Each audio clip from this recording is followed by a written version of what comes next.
Hello, everybody, and welcome to yet another episode at the Radiance Chapter. It's been a while, I know, and I'm sure I've given you guys enough time to look through and listen to all the other amazing people I've had on my podcast. But again, today, we have somebody amazing one more time. Sarah Boyd, everybody.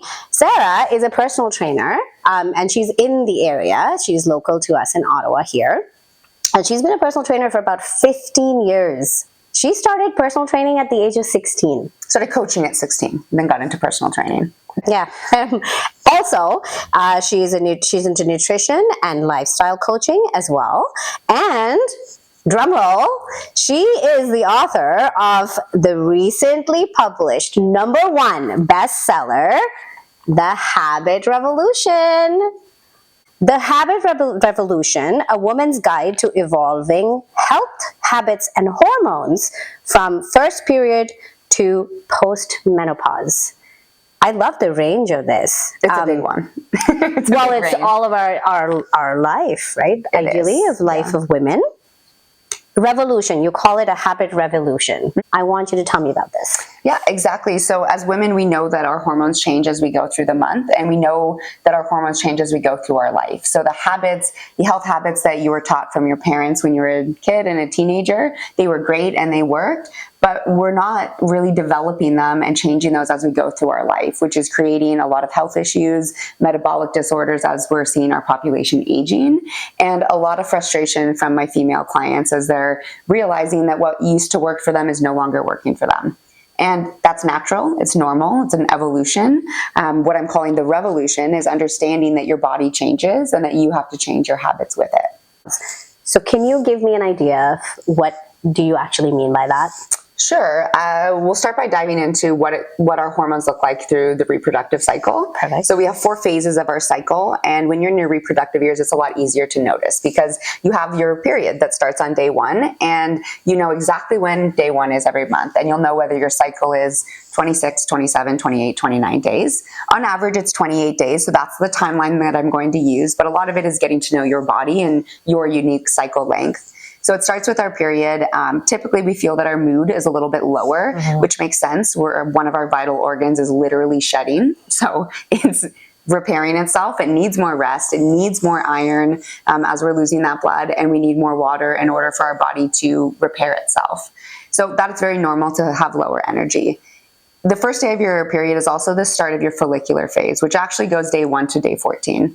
So the first couple days of that through your period, you are feeling lower on energy. But then once we finish our cycle, our estrogen is increasing and we actually start to feel more energetic. So this is a great time to learn new skills. It's a great time for any creative activities where, you know, if you're one of those people who feels like every month you start something new and you never finish it, well, that's because... Oops. We're all like that.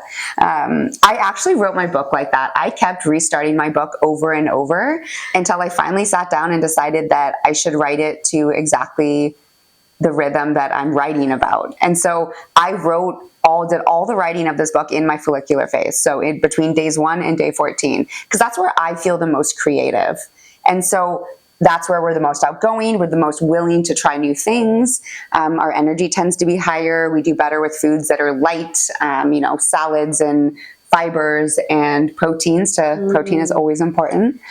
And then we go into ovulation, which is actually when we'll say at our best. Our estrogen is peaking, and that's, for us, will typically give us more confidence, the most amount of energy. Typically, sleep stays pretty good here, but this is where you'll really feel the most willing to do hard things, we'll say. Also sexy.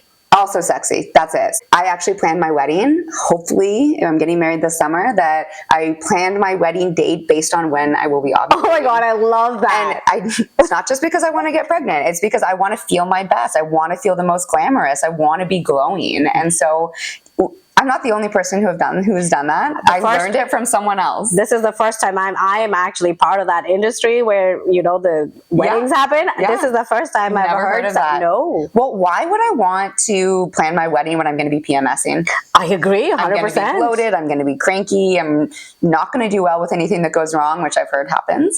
So why wouldn't I plan it when I'm at my best? So, wow. Okay. So that's ovulation. It typically lasts 2 or 3 days. The last 10 days of your cycle is your luteal phase. And so typically where our mood starts decreasing, and that's because your estrogen is decreasing and our progesterone is increasing.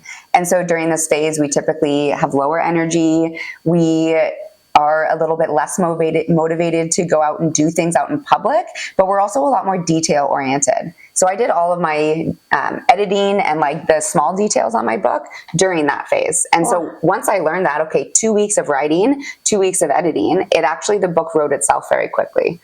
And it was literally a game changer for me. It took me. These are tips for people that are wanting to find their mojo and 100%. continue or start something. Like, that's a really good tip. Yeah. So if you know what your cycle is and if you have that regular rhythm, then you can start to plan your life around it. And it doesn't mean that I can't do that because I'm not feeling good. I'm in my luteal phase.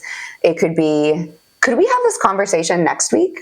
I'm going to have more time. Whatever your excuse is, you don't have to tell them that you're going into your follicular phase. Although my fiance, I will say, like, are you sure you want to have that conversation right now? Maybe we should wait 3 days. And he like looks at his calendar. He's like, yeah, okay, 3 days. We'll have this conversation. I love that. So it works really well for our relationship too. But I don't know. I don't know how it would fit bringing this into the workplace. But I feel like if you know you have a really big presentation and you get to pick when it is, why wouldn't we pick it when we're feeling our best? I love that. If you have the opportunity to do that. If you have it. You don't always have the opportunity. Yeah, well, mostly not. But sometimes you may. You don't. No, that's for sure. Sometimes you may. And then we can remember Sarah's wise words. Pick the best time, which is when you're feeling your best. Yeah. Which is the phase before the luteal phase. Yes. So that would be between like day 1. Well, we'll skip day 1 or 2 because typically we feel really moody and crampy during the first couple days of our period. But then you have a solid like 12 to 15 days where you are feeling really good. Yeah. I also feel that when I do workouts, I feel much more stronger or much more willing to be feeling stronger and go in with some harder workouts during that time. And then I just want to like kind of slow down and chill out a little bit. Although, there's a lot of influencing that's happening around all of this. There is. Cycle. There is. Cyclic, what is it called? Cycle syncing. Cycle syncing. Yeah, I almost don't want to use the word anymore. It is. We are kind of syncing our life to our cycle. But it used to be when they came out that they said, okay, you need to do this kind of workout in this phase, this kind of workout in this phase, and this kind here. And the women get lost because, well, how am I supposed to have 4 workout plans in a month and 4 nutrition plans? And it's not about having a different plan. It's about knowing how your body's going to feel and being able to adapt the workout you're supposed to do. So if I have the same workout that I'm going to do, say, I have 3 workouts I'm going to do, those 3 workouts every week for a month. Well, in my follicular phase, I'm going to maybe make them a little harder if I can, if I have the energy, or I'm going to add cardio to it. In my ovulation phase, I'm going to warm up a little bit more because we're at a higher risk of a higher risk of injury because we have more energy. So we're willing to push a little bit past our limits. And then as we go into that luteal phase, it's, we still have that maximal strength. The strength is going to be there, but what research misses is the lived experience as a woman. Doesn't matter if I can hit my best workout if I can't get myself to the gym. True. So I get myself to the gym by saying, you just need to do these parts of it. I'm going to take a little bit more rest, a couple less sets, and maybe I'm not doing cardio today. Or maybe I'm going to go for a walk instead. So it's knowing how to adapt that same workout through the months rather than needing a completely different workout. Very interesting. So as a personal trainer, do you guide your trainees through this particular way of trying to understand their cycles and what they may or may not I don't want to say may not achieve, but like what they could do to help themselves around things that they want to achieve? I do. The first questions I always ask my clients when they come in for the day is, how are you feeling today? How's your energy? And how's your body feeling? So that's if there's any aches and pains. And then whatever workout I've planned for them, based on their answers, I'll tweak it. I'll make it a little bit more challenging, or I'll make it a little bit easier. So it's just a way to make them know that I'm going to meet them where they're at. So I have clients that come in. I do a lot of small groups where that's just 4 women with 1 coach. They're all working on their own plan, but they'll come in and they'll say, I don't want to be here. I don't feel good, but I wanted to see my friends. Oh, And so we adapt the workout. If they're supposed to do something really heavy, maybe we'll do more reps, but we're going to make the weight a little bit lighter. And the goal being that they're going to walk out of the session with a little bit more energy and a little bit more pep in their step than when they walked into the gym. I love that. I love that you're actually, that you said that, because it's very cool to adapt, because I feel that there's a lot of guilt around, oh, I should have gone to the gym. Oh, I didn't lift heavy today. Oh, I couldn't do my workout today. And it feels like you're just pulling yourself down for the fact that you couldn't possibly do all of those things because you just weren't feeling them. Yeah. Not because you're whatever cycle, yours, whatever you are on your cycle, but just because you weren't feeling them. And that's okay. That's okay to do that. It is. You don't have to push 100% of the time all day, every single day. We need rest. We need recovery. Especially as we start to make the transition into perimenopause and so let's talk about that. Yes. So we went from having the menstrual cycle and it's important to working on understand where your body came from so you know how to apply it as you go further. So perimenopause, you still have your cycle, Yep. but you can't really follow it all the time. It's very uneven, and you might be really high estrogen one day and really low estrogen the next day. So this is where I have a cycle tracker in the book there where you can actually write down how you're feeling. And when you understand, when I'm feeling this way, I need to do this with my workout, it doesn't matter for you following the days in order of from 1 to 28. It can be, oh, I'm really low energy today. Okay, I'm going to just change my workout a little bit to match that low energy. I'm still getting my workout in. That workout is still going to help me build muscle, but I'm just going to be a little bit more compassionate with myself to know that I don't have the energy to push really hard. And when we come into a workout with really high energy, well, we're going to then do a little bit more. And it's not making up for the days that we had lower energy, because you can never really make that up. Can't make up sleep debt or any of those things, but it's just understanding how to work with your cycle. As women, we have a lot of mental load. We are raising families and taking care of households. We have jobs, we have animals, we have friendships that are important to maintain. And often women feel like all the load is on themselves. And so workouts are necessary. It's something that you need to do for yourself, but it's also the first thing that women tend to let go because they don't have the energy to do it. And yes, it takes energy to do a workout, but that workout will provide you with more energy for everything else in your life. You can't pour from an empty cup. You got to fill your cup first, and then you can go on to fill everybody else's. I feel women are stuck, like we're stuck in a catch-22 situation, where we need the energy to find the energy to do what we want to achieve. And then we get that energy, and then we need to understand that that's what the energy was coming from. And then we need to re-input that energy into that particular way of living. And I feel that sometimes we're like, oh, but after my last workout, my body's aching and I can't seem to do this anymore. And I don't have time. I need to do this and I need to do that. And we slip out from that particular cycle because we keep catching ourselves in that. It takes too much time. It hurts my body. I don't have the energy for it. I don't have a moment to spare for it. Like all of these things. As a coach, so this is like a lifestyle question. I'm asking you about a lifestyle question. How do you propose or advise somebody who is stuck in this kind of a loop? I think remember that those symptoms that you're feeling, the sore body, the fatigue, the lack of energy, it's not personal faults that we have. It's information and it's data. And I'm someone who loves to collect data. I love my smartwatch, that it gives me my HRV score and my sleep. But at the end of the day, it's all just data, and you use it to help improve yourself as you go on. So it's important to have the days where you don't feel good, because you learn how to adapt and you really recognize the days that you do feel good.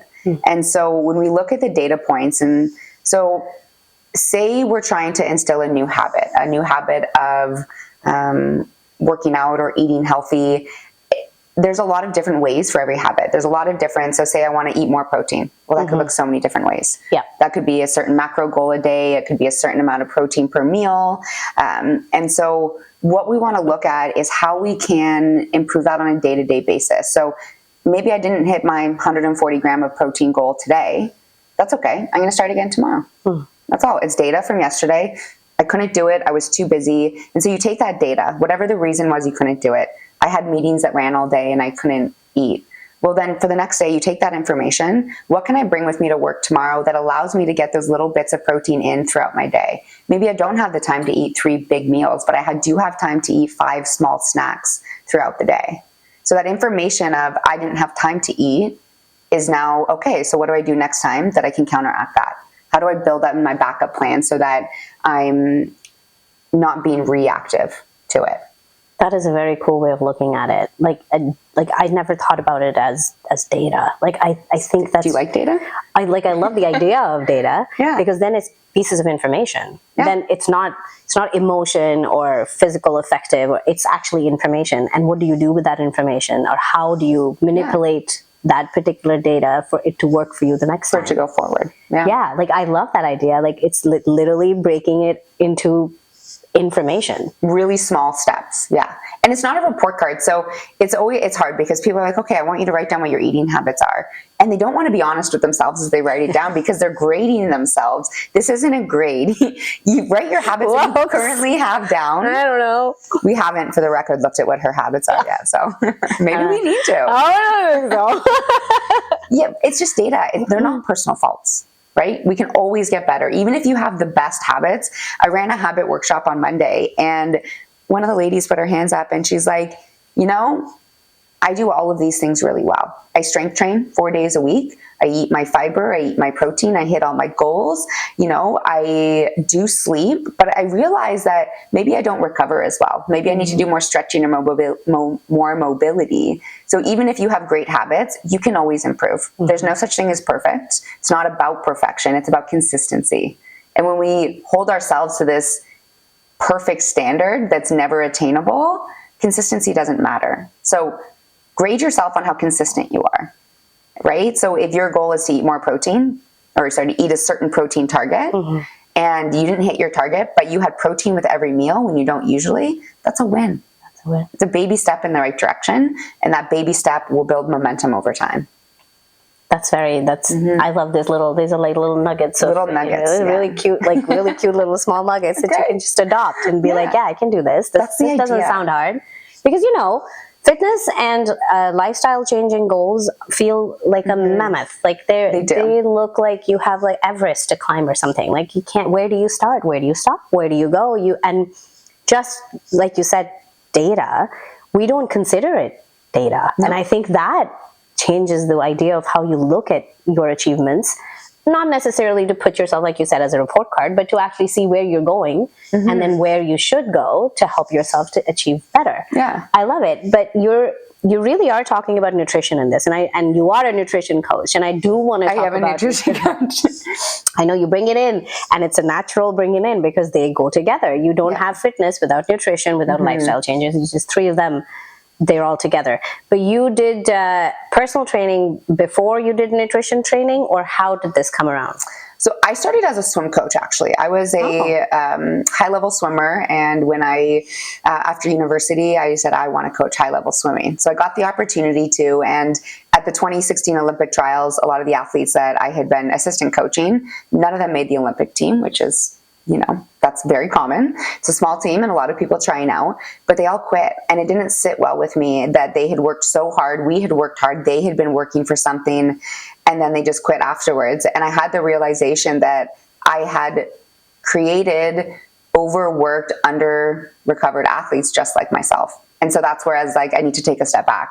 I need to learn the whole body. And so I left my job and I started as a personal trainer at Good Life. You quickly notice that in order to increase your energy, in order to have the energy for workouts, you need fuel. And that's where food comes in. So I like to view your exercise as your energy, mm-hmm. input and output, mm-hmm. and your food as your fuel that fuels what you want to do through the day.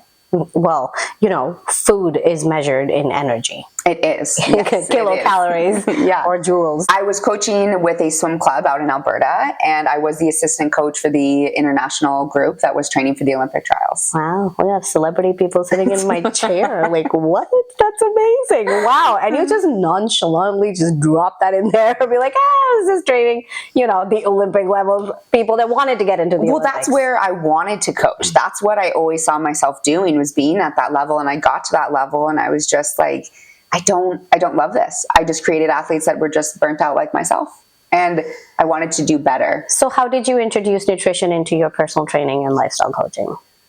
It started out separate because with Good Life, you don't have the Oh, yes, you were two, with Good right? Life, So I was yeah. with Good Life initially. Yeah.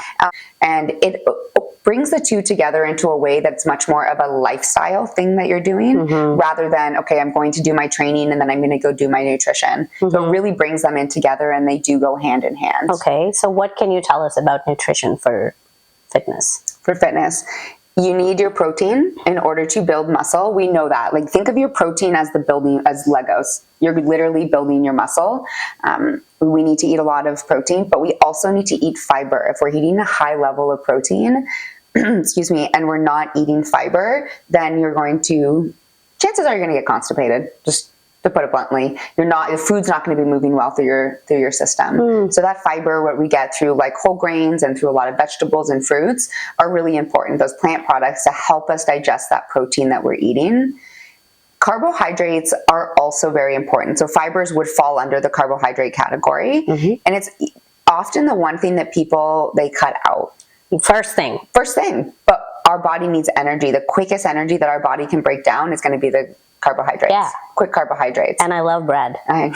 Don't we all love bread? It's the best. But you can eat bread. You just need to know. So if know that the quickest energy you're going to get through your day is from carbohydrates, well, you should be eating them first thing when you wake up in the morning with your protein, because you need that energy boost after you've been sleeping for hopefully close to 8 hours and fasting for, hopefully 8 hours if we're not sleep eating. Yep. And and so you need that carbohydrate first thing. But if you're going into a workout, and you also need those carbohydrates then in order to fuel your body for that workout, and you need the carbohydrates post-workout because you have to refuel that glycogen from your muscles. So the carbohydrates that we cut out thinking that they're bad, often we're just eating them in too big of quantities and timed at the wrong time of the day. We don't need to eat that big bowl of cereal, and this is all talking to all the 50-year-old men that I coach, right before bed. I don't know what it is about men specifically and bowls of cereal. Okay. Yes. In okay. your house too? Okay. Really? I didn't know it was a thing. It is. I don't know. People in your house? Well, I have four. We are four, and two boys and a dad, and they love their big bowls of cereal. And is it before bed or is it in the morning? Mostly before bed. Right? So cereal's not bad. Don't get me wrong. I'm not ragging on cereal. No. Cereal is carbohydrates are good. It's something that it's not like an actual standard that's out there or actual stat, but in my coaching, the majority of men that I coach, they love their cereal. And that's the hardest thing, that they don't want to give up that cereal before bed, or they don't want to give up their cereal. But a big bowl of carbohydrates right before bed is going to be a big spike of insulin, big spike of energy that you don't need when you're trying to wind down for the night. So if you take that cereal and you have it first thing in the morning with some high protein milk in there, then you've got a fairly balanced breakfast. It's a good way to start the day. High protein milk, is that it's like milk that you can get that has you extra can buy protein? Fortified milk that actually has 18 grams of protein per cup of milk. Yeah. What? I know. Where am I living? I don't know. Okay. Clearly. I do know. Okay. Yes. Okay. Thanks. Doesn't look like a rock, but apparently I don't know. Yeah. So there's little ways like that. When you go to the grocery store, and you look at the milk, typically milk will have about 9 to 11 grams of protein per cup of milk, depending on what kind that you buy. But if you're struggling to eat more protein, buying a milk that's fortified with more protein is a really easy way to help just increase it a little bit. How about adding protein powder? Definitely. You could definitely do that. Doesn't always, I find, protein powder to milk. Yeah, to your cereal. Or to your cereal. You do it. If you liked it, for sure you could do that. So you said fiber, and fiber comes from, carbs as well. Because, everything. Whole grains specifically. You'll get it from some, quinoa is really high in fiber, vegetables, fruits, things like that. But all of these things are also high in a carbohydrate content, right? So when we're talking about fitness and nutrition, I think what most women struggle with is, if we eat it, then how are we, I'm going to say a calorie deficit, because it's such a term, right? It is calorie deficit. It's it should be written on my forehead. I'm on a calorie deficit or not. But it's important to understand that. And I think part of good nutrition is to actually understand, or balanced nutrition, I think, is to understand how much of what actually helps your particular goal. And I think that's something that we don't, I mean, everybody talks about it, and they say, 100 grams of this or 50 grams of that.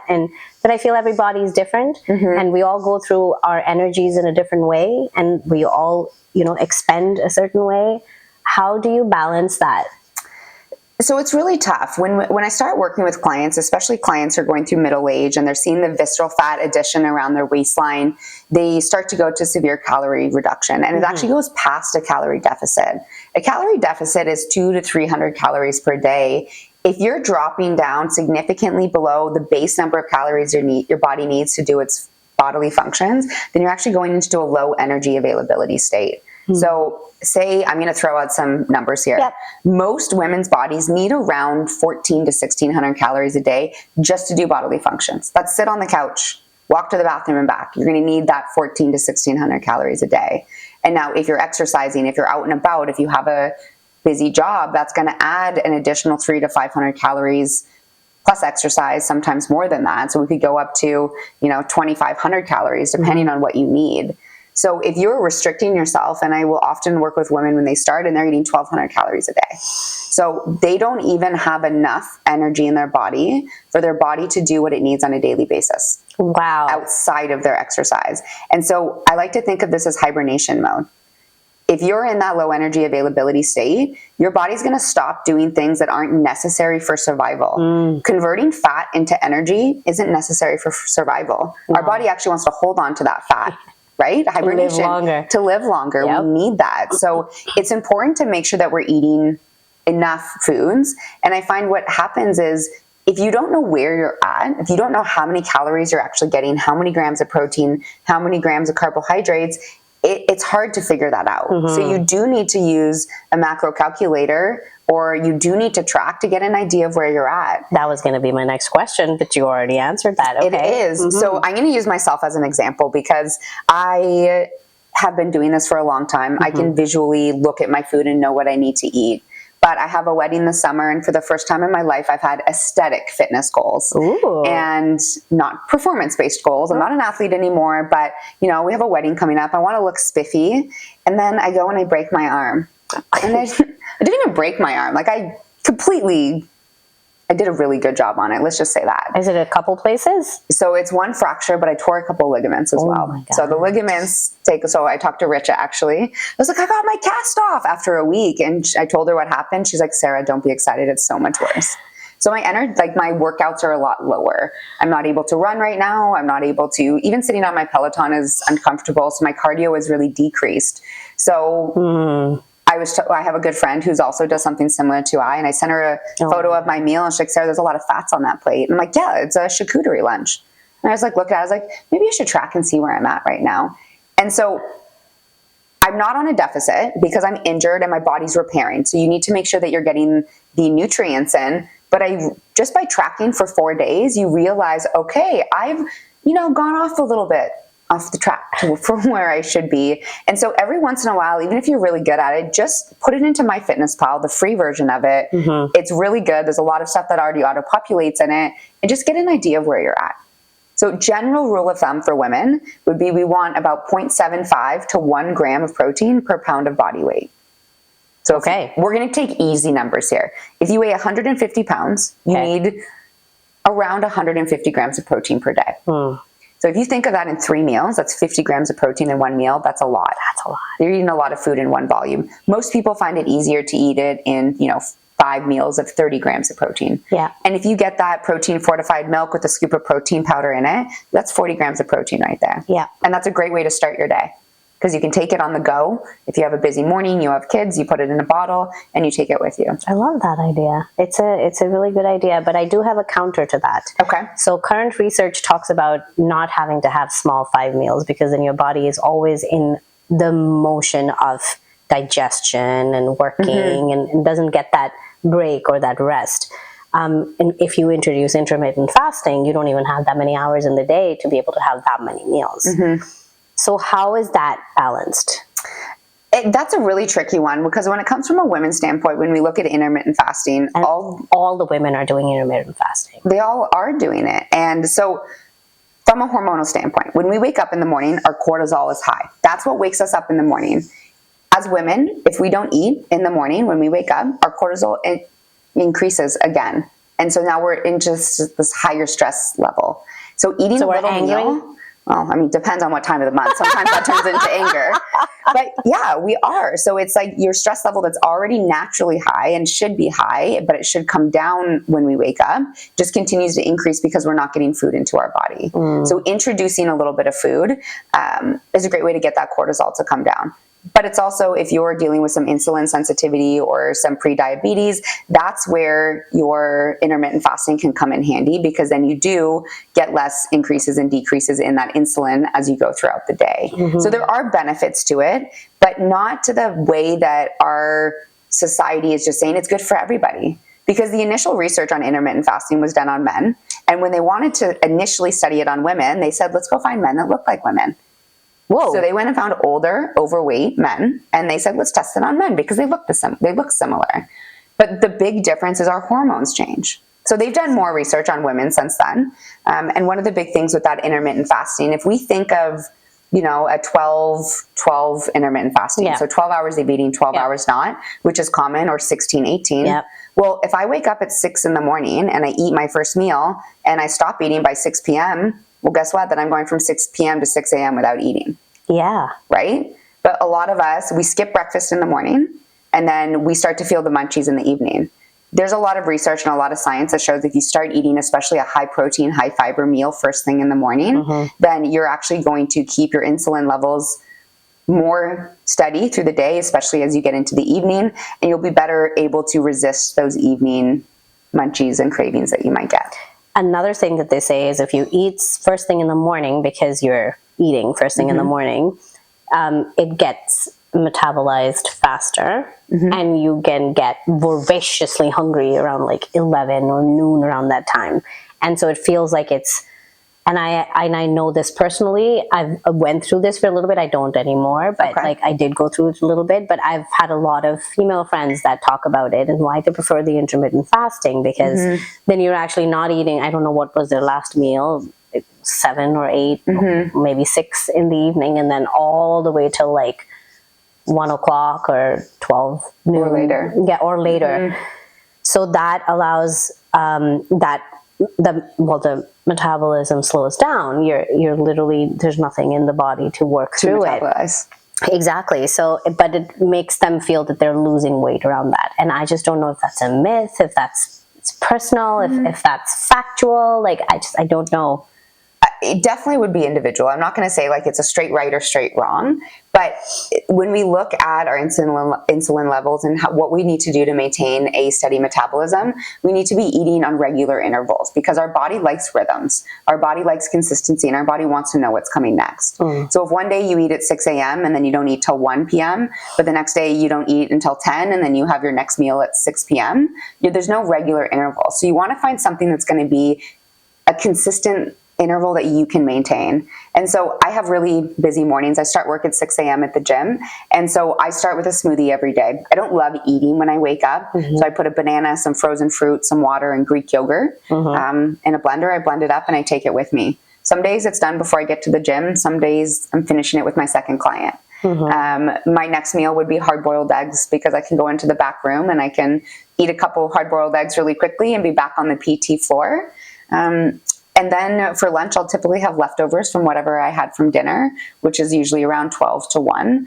But my body knows that it's getting those things in every day. And I find a lot of times when we're looking to try to instill some consistency, we don't give our body enough time to actually get into the rhythm. And so that's Habit Revolution. So what is that? What is like the ideal? I don't mean like factual, but what is the ideal in your mind? So it takes 3 months to build a habit, and that's 3 months of uninterrupted. Okay, you're doing the same thing every day. Consistency. So if you do it for a week, you don't do it for a week, and you go with that rhythm, well, it's 3 months of consistency. So then once you've done that 3 months of consistency, it takes another 3 months to instill that consistency into it. So we're looking at 6 months of consistency in order to build a habit. That's a long time. And in real life, it takes longer. I'll give a great example. One of my swimmers, summer of 2024, she was really struggling with some spinal stenosis symptoms. And, as a woman that was postmenopausal, that visceral fat was adding along her stomach and she wasn't happy. She started a strength training routine at the gym, and the trainer didn't really understand what she was dealing with spinal stenosis. So she was in a lot of pain and she quit, and it wasn't good. And it took her a year and a half to lose only 8 pounds. But when you look at the photos of her, it's a huge difference. She finally found out what her triggers were, how she can exercise around her triggers, how she can eat. She already ate pretty healthy, but for her, the biggest thing was she loves beer. Is she only has it on the weekends or on special occasions through the week. And so it was a year and a half to find what worked for her and to get into a routine where it's not hard for her. Now it's just her lifestyle and it's easy. But we want instant gratification. Yes. Right? Yes, we do. I want to go to the gym today and have my biceps tomorrow. Exactly. Yes. Exactly. You said biceps because I'm going to have one time. I just wanted to point out that your arm wasn't working. That's all the joke at the gym right now. So, it's not going to be instant. You have to give your body a chance to adopt. So I don't like to look. Yes, I love data and I love applying the data, but I don't live and die by the data. It's data that comes in. Important. I take it in, I let it go, and I start fresh the next day. And so we have to keep moving along and being compassionate with ourselves so that we can build the consistent habits, because it's not going to be overnight. And in a world where we can get everything on our cell phone instantaneously, it can be a little bit harder to really develop the focus to work on something that long. Yeah. So in short, 6 months, you have to be consistent. 6 months minimum. of consistency. Minimum. Yeah. You go on vacation. Now you go on vacation, you can still stay consistent. You might not be strength training hard in the gym, but as long as you're doing intentional exercise every day on your resort, I'm going to go walk the beach for an hour. I'm going to hop into that goofy water aerobics class. It's consistent. You're intentionally carving out time in your day for exercise. So if you have your 6 months and you go on vacation, that vacation doesn't come out of it unless you let it. It's intentional exercise. But I don't know if I'd be doing a lot of workout through vacations, because I'm literally just a beached whale when it comes to that. You could walk the beach, But walking the beach I love. or take the stairs instead of the elevator. Yeah. I have a friend who loves cruises. They go on multiple cruises a year, and she's never gone on an elevator on one. She does the stairs. I love that. And that's a lot of stairs. It's a lot of stairs. It's a lot of stairs. That's very She cool. gets a lot of steps in every day, but it Very keeps cool. her fit, Okay. keeps her active on that week that she's on her cruise. Because you don't just have to have that drinking pass and then just drink and pass out. Exactly. Good one. Okay, well, fine. I'm learning. But the other thing to remember is the 80-20 rule. And that's something that I think is really important. We're not talking about 80-20 in terms of 20% of guys get the 80% girls or something. No, Okay. I don't even know what Do you know that that is. No, I don't know what that is. We're talking about nutrition. Yes, not talking about that. Okay, continue. We're talking about habits. Yes. So if you are on track 80% of the time, the 20% you're off track is okay. It's not going to derail that consistency to get to the 6 months, say. Okay. So if we think of that of, So we're not scoring perfect again. We're not going for that perfect. I don't even want to say passing score. Passing score is 80, as long as you're doing it. If you're consistently, say you're trying to develop a new habit, and I'm going to say a new habit of going to bed early because you told me I talk about nutrition too much. If you're hitting that new bedtime 80% of the time, that's good. That counts as consistent.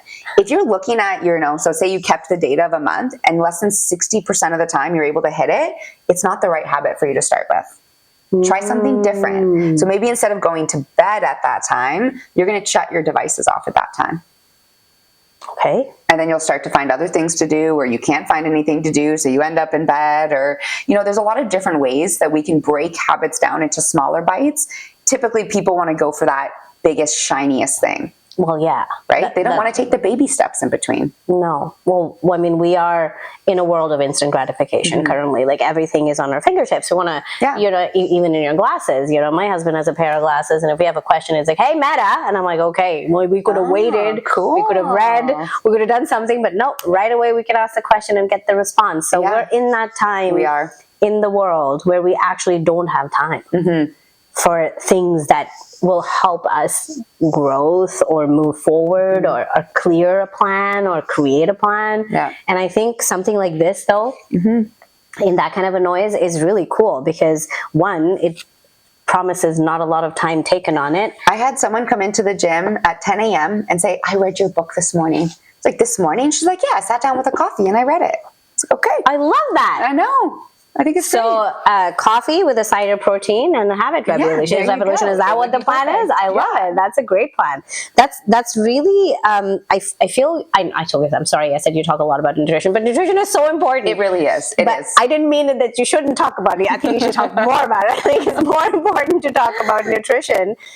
First, I feel before we start anything else, I feel that the first thing that we can tell me if I have it the other way around, because I feel if we cannot manage what we're actively doing right now, so what am I putting on my plate, how much am I eating it, measuring it or not measuring it, understanding how that works for me. If I don't do this first and I want to go to the gym, and I have another question follow up for this one, and I think I'm going to achieve all my goals just because I'm going to the gym 5 days a week, Yeah.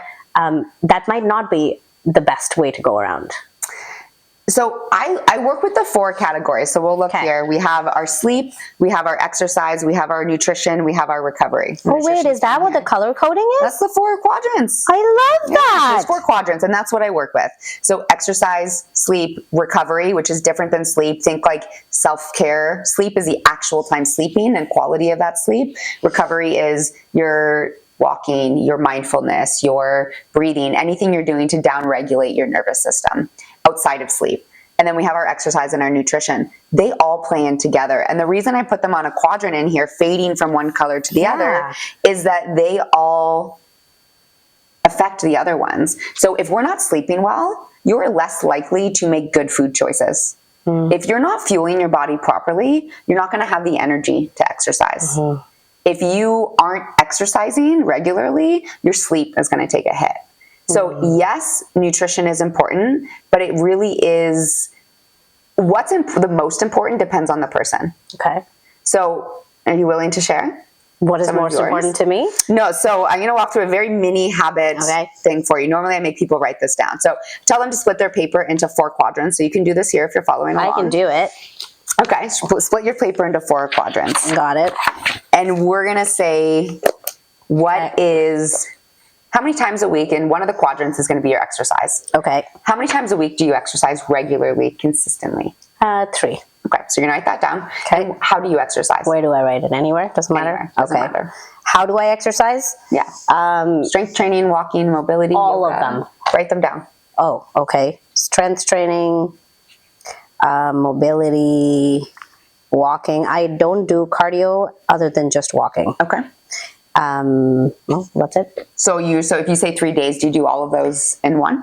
Yes. Okay. Okay. So now let's talk about nutrition. Okay. Do you eat at regular intervals throughout the day? No. Okay. So you can say no, regular intervals. No. Okay. Do plants and protein make an appearance every day? Yes. Good. Okay. And give yourself a big gold star for that one. Ooh, I like gold stars. Okay. Does the food that you eat upset your stomach at all or make you feel gross? No. Okay, good. I'm passing. You're passing so far. We're all God, passing. no. Okay, so let's look at your sleep now. Oh, Do you go to bed at a consistent time, and when I say consistent time, within 1 hour every night of the week? I'm going to say yes to that, okay, for the most part. Consistent bedtime. The reason for that is that I have a husband that forces me to turn off the lights, switch off the phones, and sleep. That's great. So otherwise I'm a night owl, and I can stay up all night just doing whatever. Okay, so consistent bedtime, that's great. Whatever reason you have that you do it, except weekends. That's when you're allowed out. That's my 80-20 rule. Well, I think if we did the math, it might be more than 20. Damn. Okay, fine. Okay, so we can start on Thursday nights. So what about your wake time? Do you have a consistent waking up within an hour of each other every day, weekends included? No. Okay, so you can say consistent bedtime, not consistent wake time. Okay, bed, not to wake. Okay.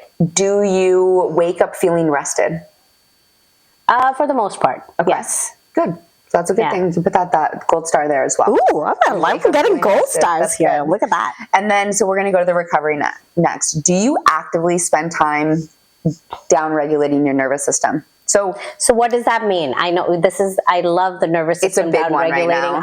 now. My Yeah. most recent post was about the nervous system Okay. and how we need to really look at that on my page. Yeah. So I'd love that you brought this up because Yeah. I want to talk about down-regulating nervous system. yeah, so breath work is one common one that people use. So they can use breath work. Cold exposure is a really shiny one right now. Is that like the Thermal cold plunging? cycles, cold plunging. So that's a shiny one right now. Walking is a good one. Mindfulness, journaling, spending time in nature, spending time with friends, spending time doing hobbies, reading. Okay. Those are all ways we I'm would down-regulate. hitting a couple in there. Okay. Definitely friends, So write down the couple that you do. reading, nature, like those things, yes. Yeah. That's great. You had journaling in there. I don't have journaling. That's okay. You have a copy of my book. There's some journal prompts in there. Maybe I'll start. I've been trying, okay? It's okay. It's just that I can't get I'm myself. not a journaler either. I can't seem to write my thoughts. It's not for everybody. That's I okay. store them. They're all here. Okay. So it's very hard to get them out Yeah, that's okay. onto paper. Anyway, It's not for everybody. Everyone has different things that they like. Yeah, I guess. But I know it's really great for people. Okay, nature, friends, Okay. and I think there was something else, but I can't remember. Anyway. Okay. So which of these categories do you feel like you are lacking in the most right now? Well, I mean, I could do better at the gym for sure. My aim is 4 days, Okay.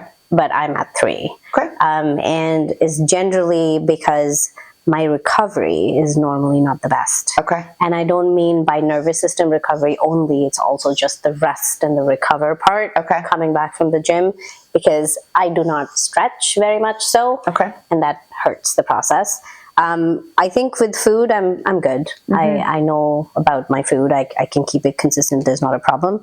Yeah, sleep can definitely be better. Okay. So I feel that maybe 3 out of the 4 quadrants I could improve. So you're not going to improve 3 all at the same No, time. of It course won't not. work. We have to No. pick one. So I use a few filters that we're going to use. So we're going to go through Okay. filters. Okay. Right now, I want you to pick the category or give it, you can use a check mark system, whatever you want, for the category that feels the easiest to change right now, the lightest, the one that would take the least amount of energy on your part and give you the biggest amount of return. I mean, the least amount of work that I do is on the nervous system. So that might be something that I could up. Nice thing about the nervous system stuff is that it's all pretty relaxing things. It is, right? So that's where it would be the massages. lightest, right? Yeah, massages are good. So the next filter that we use is which is the category that you feel you're already half doing? Half doing. Well, the gym. Yeah, the gym. You're Yeah. already there a couple days a week. You're Yeah. maybe just not stretching. So that one we could give a check mark to. Okay. And the final filter is going to be, what was that final filter I used? Now we're getting close to my bedtime. Sleeping and waking. Yeah,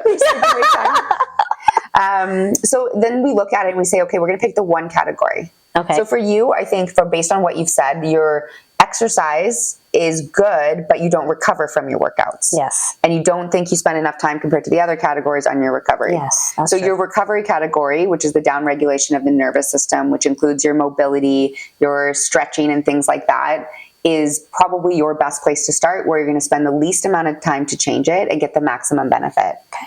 And it could be as easy as booking a massage. That's no effort on your part. You get to go lay on a table and get a massage, Yes, that's true. right? But getting a massage or even stretching before bed, when your husband says, hey, it's time to turn off the lights, turn off your devices, you can do that and you don't have to go to bed. You could do 10 minutes of stretching first. That's a good idea. There you go. I don't do that. But I like to habit stack them. So it could be after I brush my teeth, which we all do because our parents really drilled that one into us, I'm going to stretch for 2 minutes. And then you're stacking those could do habits on 2 top of minutes. each other. You're anchoring that new habit you want to do on top of a habit that you're already really good at. Interesting.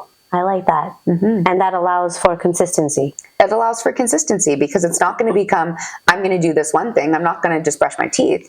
I'm going to brush my teeth and then I'm going to stretch. And so Because you do you're them together. attaching the two together. Something that you already do because it's ingrained, and then something that you're going to do new to make it so. Exactly. That's very cool. Now you're seeing the, Yes, I'm seeing the light at the end of the tunnel. Is that Because, when you're explaining it to me that way, I'm like, oh, there is still hope for somebody like me. There is still hope. There's hope for everybody. That makes me so I love happy. the light at the end of the tunnel analogy. I use it often, but you have to remember that once you get to that light, there's another tunnel ahead of it. Damn. And it might be a different tunnel, a better tunnel, a more beautiful tunnel, but it's still the same thing. And that's what life is. Can it not be a waterfall at the end of it? Well, that'd be nice. Yeah. You walk through the waterfall into another tunnel. Oh, And there's another waterfall. oh, at the clearly, end. we're doing tunnels and waterfalls. I love that. Question. When we're talking about nutrition and fitness, how many times do you have women, Yep. I'm not going to say men, Okay. but women that come in, men do it too, come in and say, I want to start a personal training session with you for this many weeks, this many months, because my goal is to lose this much weight. Often, most of the time, it comes with some sort of weight or aesthetic goal that they have. And because that tends to be the motivating factor, what I like to do is slowly, and it takes time, convert it to performance goals. So if you are able to, squat heavier, you're going to burn more calories, which then in turn allows you to eat more or gives you more of an availability for food, which means you're eating the same amount of food, but you're working harder, and so you are burning more calories while you're doing that. So you're creating a deficit without restricting the amount of food that you're eating and putting yourself into that low energy availability. So I like to spin the table a little bit and turn it into it's not the goal of losing the weight. That is the unintended or the perk of you setting goals that are going to help you get there. But especially as we age for women, we know that we need to build bone density. We know that we need to build muscle.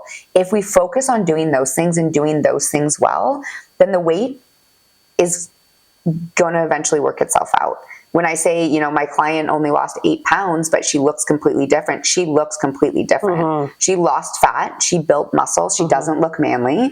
And I love that you said that. Women don't want to look manly. Because everybody fears that. Like, I've tried to look manly my whole life. It's never worked. I'm sorry, you don't look anywhere close to being manly. Thanks a lot. Yeah. You tried. No, it's You have true. failed. Like, I have tried. I have trained for bodybuilding competitions, and it was funny because Facebook, those memories came back up, and I looked at that photo. I was like, oh my God, I was jacked. I looked so good. And it was never I was really lean. It was, I liked the way that my body looked with a little bit of body fat on it and a larger amount of muscle.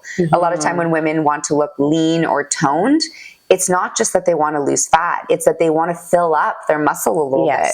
In order to fill up your muscle, you need carbohydrates. That's glycogen in the muscles. That's what fills them. And so if you say you hold up your arm and your skin's hanging here, you lose collagen as you age, skin gets saggier. But if you fill that tricep with muscle, your skin looks less flabby. Yep. Like, there's a lot of ways that, they come in and they start, and I set them with little mini goals. Often women don't want to lift weights. Yes, they don't. They don't think they can lift as much as they can. I agree. And I love showing them that they can. It is one of my favorite thing about coaching women is getting them to lift barbells and see that they can do it and build the confidence. And it's definitely a little catch-22 because you have to make sure that they don't move too quickly with it, that they're staying safe. But when you see like a group of 4 women I had today, 4 barbells out, all doing their own workout. 2 were squatting, 1 was deadlifting, and 2 were 1 was barbell hip thrusting. Like, it's fun to look around the gym and seeing these 50-plus-year-old women doing these exercises, and it's really empowering for them. And so even if the weight on the scale doesn't move, their body composition really changes. It's the weight on the scale that I think pulls us all down. We're just constantly jumping on that scale every single day, every 2 days, looking, oh my God, my weight has actually gone up. It's gone up. And that's the biggest problem that I've come across when I talk to my friends, women that are starting to go to the gym, starting to work out. They're like, my weight actually went up instead of going down. And I know that fat doesn't convert itself into muscle, but muscles are heavy. They're not fat heavy, but they're heavy. And the weight may switch into a little bit of, and that's not just muscle weight or fat weight, right? No, it could also be food weight or water weight. Your digestion. Have you had a good poop today yet? How important are those? They're very good. So if you look at when a client starts, my goal in the first 4 to 8 weeks with them is never weight loss.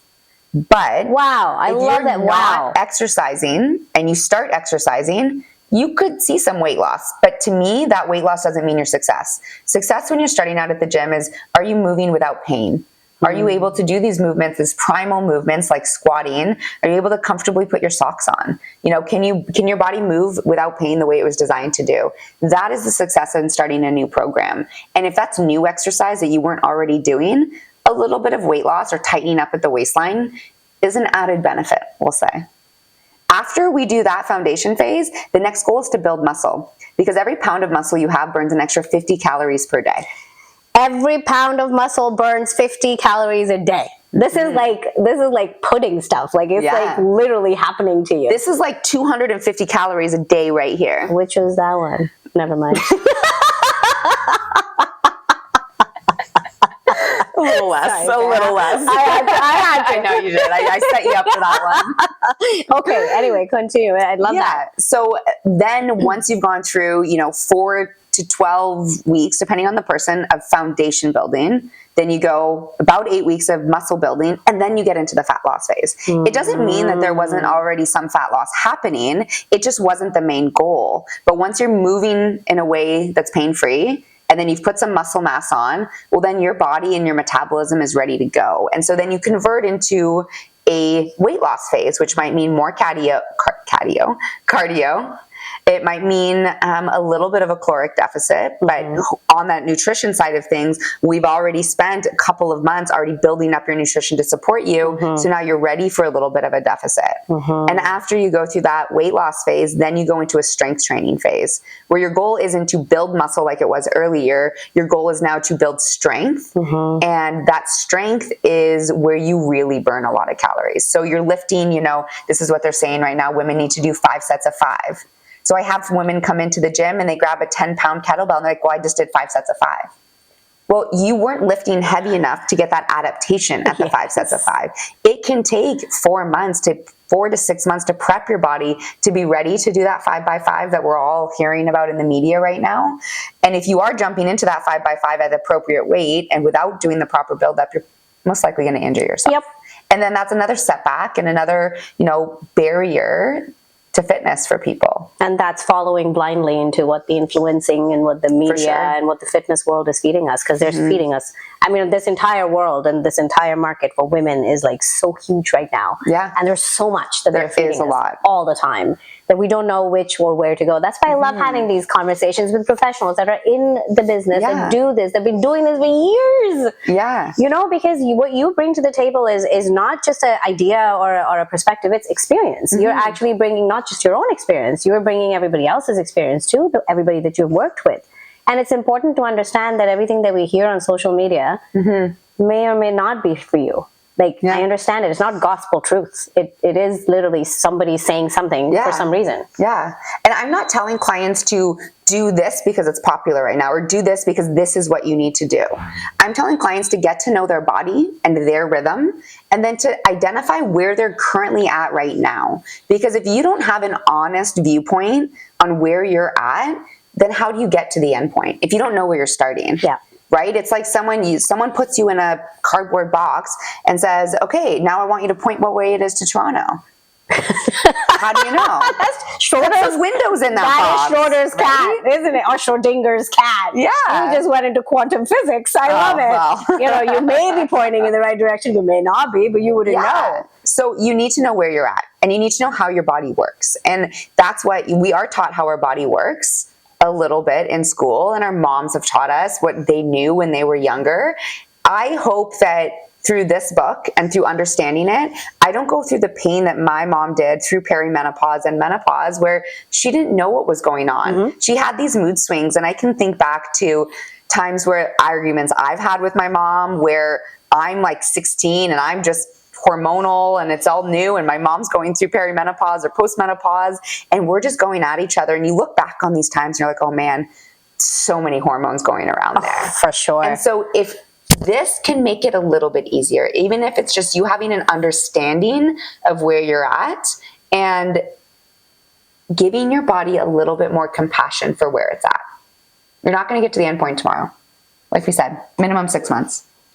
Minimum. Depending on Is that why you wrote this?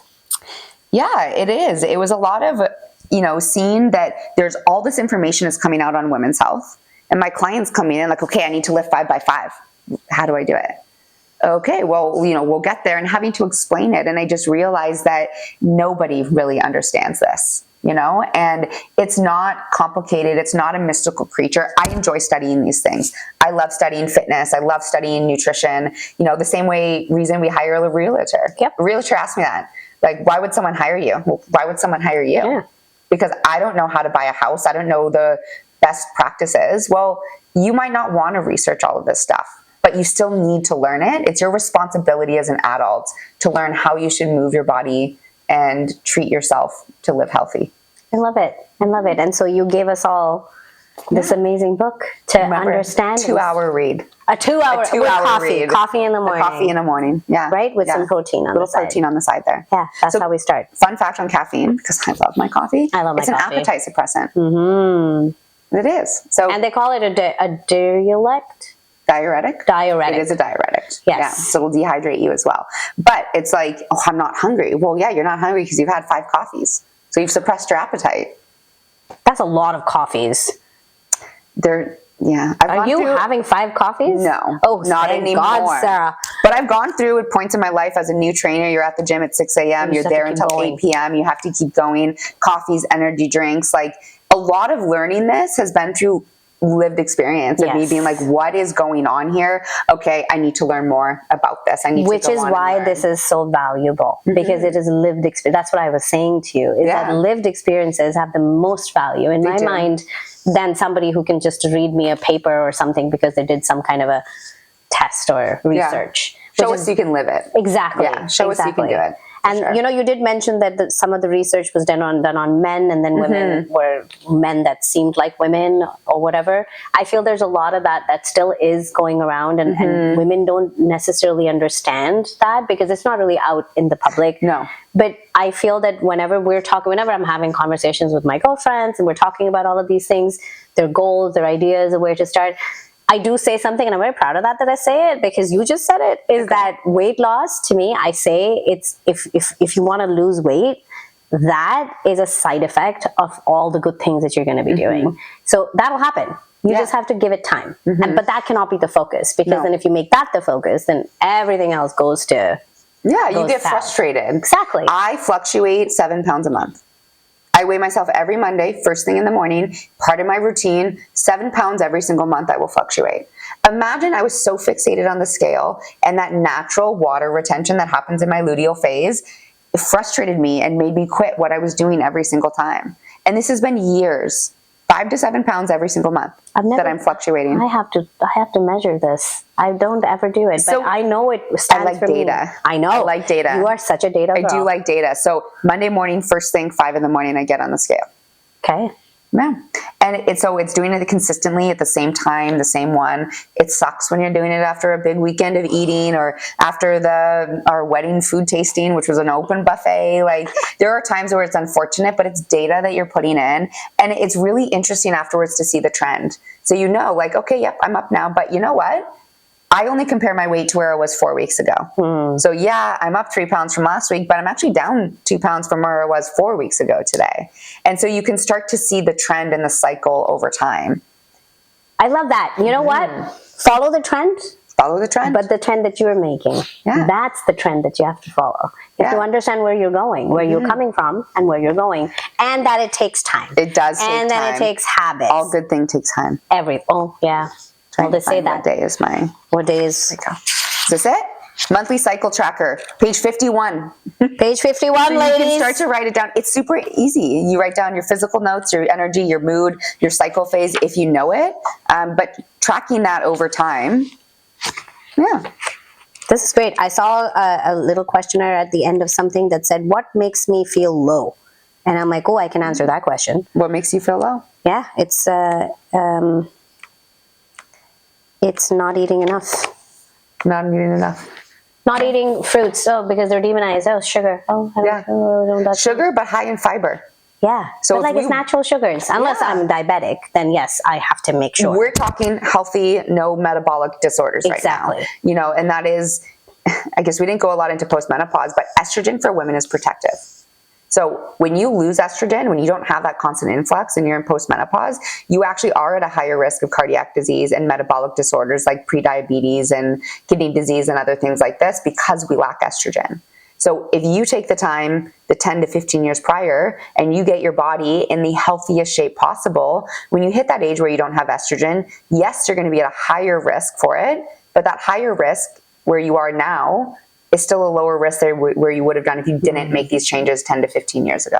Yes. It's never too late to make changes, but once we've gone through once we're postmenopausal, menopause is a single date, right? Yeah. Marking 12 months since our last period. Yeah. Once you're past that, your body is going to want to maintain that current body you're at right now for the rest of your life. So the years you have before that is the best time for you to make these changes. Get yourself into the best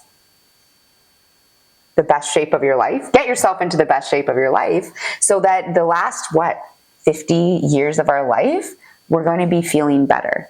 Yeah. Rather than fighting metabolic disorders that are really skyrocketing in rates right now. Yeah, and diseases. Mm-hmm. Yeah, it's wild. It's a huge. Yeah, it is. It really we is had wild. This conversation earlier. I know. Yeah. It's crazy. Amazing. Oh my God, Sarah. I can't wait to read this. So we could talk for hours. I think we could. But then the editing, it would be really amazing for me. So I don't want to edit hours.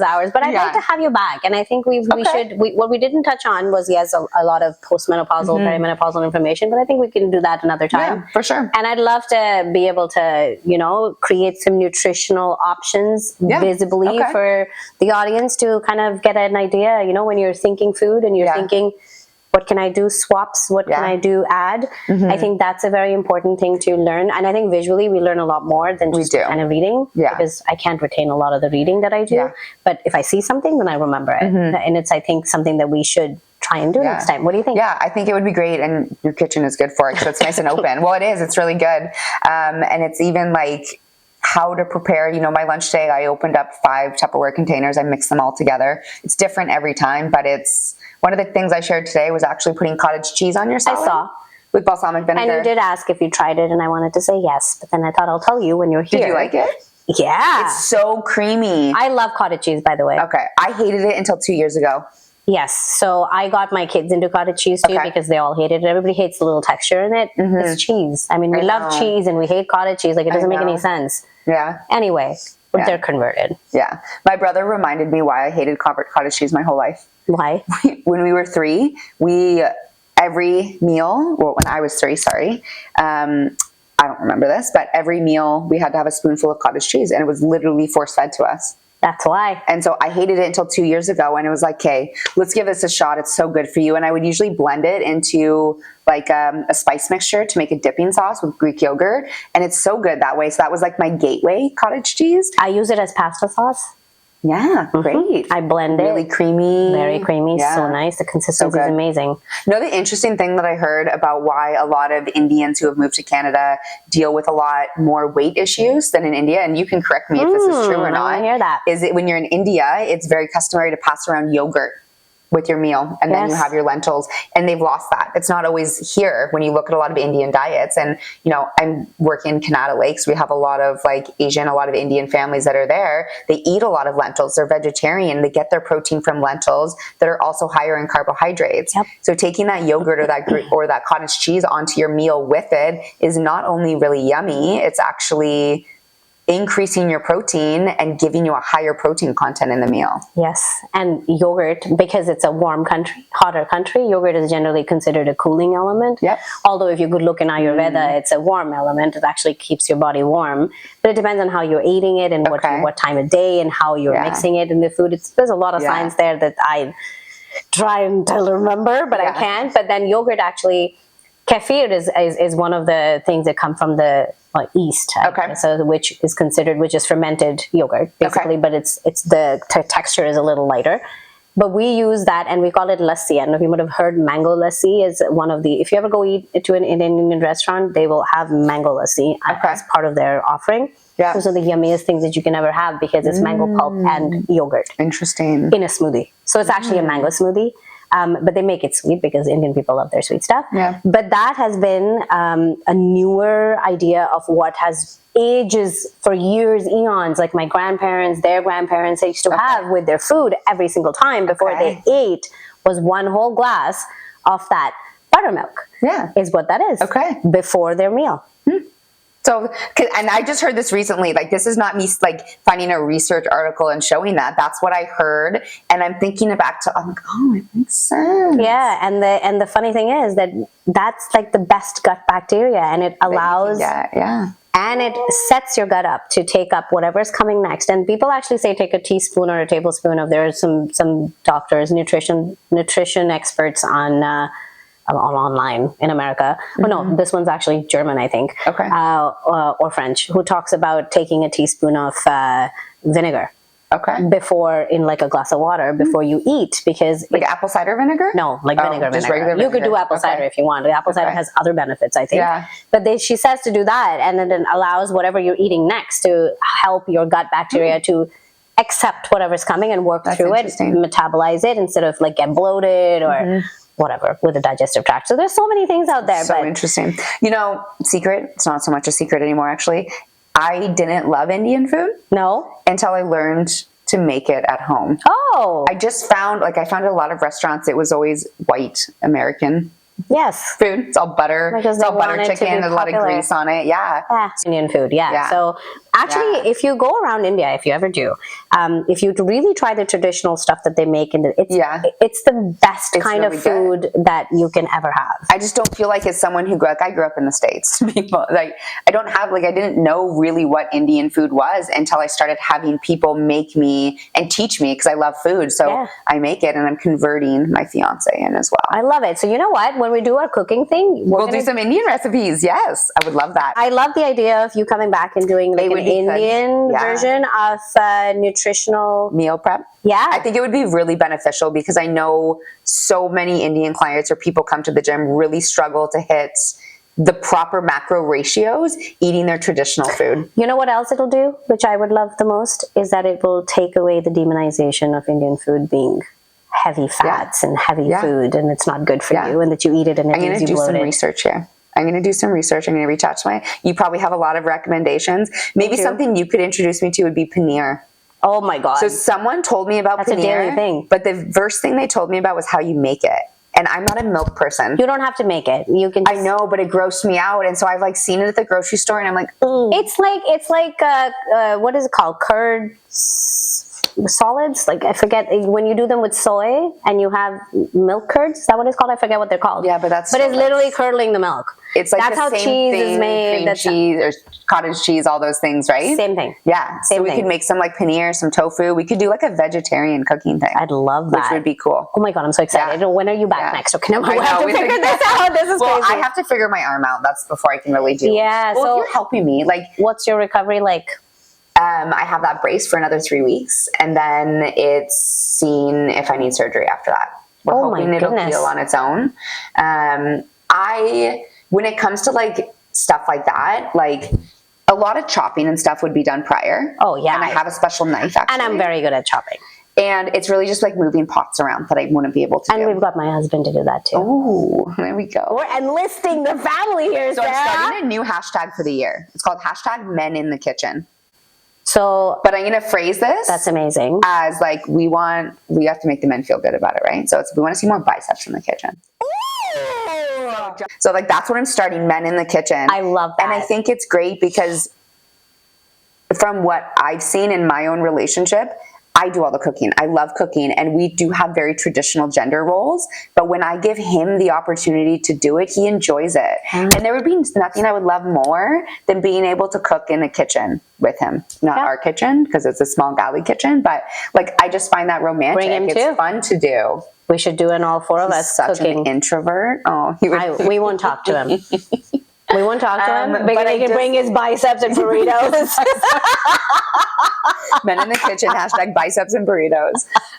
But it was just like, I had that realization that I need to let him do that more often, because that's how he's going to like it. I love that. So this ties into another conversation, is when you said, women don't like to lift heavy because they don't want to look like men. These are mindsets. These Yeah. are how we're brought up. Okay. You're a girl. You have to be dainty. You have to Yeah. be soft. You have to cross your legs. You Yeah. have to be a certain way. You cannot have muscles. Muscles are not for you. Muscles are for boys. Protein is for boys. That kind of stuff is there. Similarly to that, kitchen. Yesterday, I was talking to my son. He enrolled himself into a cooking class in school, and I was like, "Cooking, really?" Yeah. And I'm like, "You're gonna cook? You don't even do anything at home. Like, I keep trying to teach you how to do it." Yeah. He's like, "Well, I want to learn it like educational wise," and I'm like, "Okay, I Not get from his it." No, okay, I guess. Sorry, maybe I'm a little overwhelming when it comes to teaching you cooking. But I was telling him, it's really funny is that gender roles define us to be the people that work in the kitchen at homes. But when you look at the professional group of people that are actually chefs and cooks, they're men. Mostly men. Yeah, it is. It's men. And then you can look at your man and be like, "Oh, like, would you cook?" And be like, "What do you mean? Yeah. Kitchen is your place. It's not mine." Yeah. So that's such a divide. It is. That I can't wrap my head around these things. Yeah, And I talk that's about interesting. these I hadn't thought about that, but yeah, most chefs that I know, they're men. Yeah, they're men. Yeah, They're I'm men. telling you, there's and I even need in to go find Ottawa, a female chef. there are a couple that are Okay. really good. Okay. And I can suggest you some Yeah, for amazing sure. places because I'm a girl's Yeah. girl. I'm all about it. Yeah. But not that I have any problems with men cooking. Like, Yeah. please do. Not That's at all. great. But I would like to see some women really come up and shine in this area because Yeah. I think it's extremely important for us Yeah, to. at that professional level. Yeah, Because I to- think we shine on a personal level. We're shining everywhere, Yeah, girl. I know, it's true. We'll just be recognized at that level. Yes. Just the recognition Exactly. is what's missing. Yeah, But yeah. I think that that's important to understand, especially when your series is about that. I think that's really cool that you're doing that. I am all on board to bring So that's on- my hash. So that's what I'm going to see because he has to do the cooking right now. A lot of stuff I can't do. That's very cool. So you basically are giving us a guide here.